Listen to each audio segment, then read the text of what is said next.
आज सकाळी 9:45 ते 10च्या दरम्यान आम्हाला एक माहिती मिळाली की मोठा देवी जे बीट आहेत आमची MIDC वाडूज पोलीस स्टेशनची, तिथं एक खुनाचा प्रकार घडला आहे. आमचे पोलीस स्टेशनची टीमने रिस्पॉन्ड केला. इथं आल्याबरोबर आम्हाला कळालं आहे की एक हाऊसिंग सोसायटी आहे, त्यातील एक फ्लॅटमध्ये ही घटना घडली आहे. घरामध्ये घुसल्यावर आम्हाला एक लेडीची बॉडी मिळाली आहे.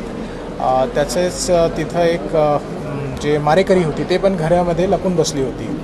आम्ही तिथलचा पाहणी केली. तिथं जे मयत महिला आहे त्यांची सासू पण तिकडे हजर होती ज्यावेळेस ही घटना घडलेली आहे, ते त्याची साक्षीदार आहेत. त्यांचं म्हणण्याप्रमाणे की त्यांनी जे आरोपी आहेत त्यांनी एक सोबत पिस्टल आणली होती, पिस्टलसारखं काहीतरी आणलं होतं.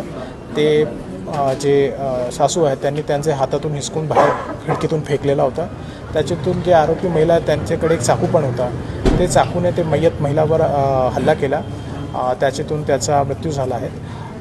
ते मयत महिलाचा जे हे आहेत हजबंड आहेत, त्यांचा काहीतरी याचे आधी आरोपी महिलासोबत काही आहेत रेकॉर्ड आहेत आमच्याकडे. सध्या आम्ही ते बॉडी हलवणार आहेत. त्याच्यानंतर घटनास्थळ पंचनामा सुरू आहे. गुन्हा दाखल करण्याचे आम्ही प्रक्रिया सुरू ठेवलेली आहेत आणि पुढील जसं आम्हाला माहिती मिळते त्या बाबतीत आपल्याला अपडेट करू. एक आपल्याला स्पेसिफिकली सांगू की जे आरोपी महिला आहेत ते आमच्या ताब्यामध्ये आहेत आणि जे आमची प्रक्रिया आहे गुन्हे दाखल करून तपासची ते सुरू झालेली आहे.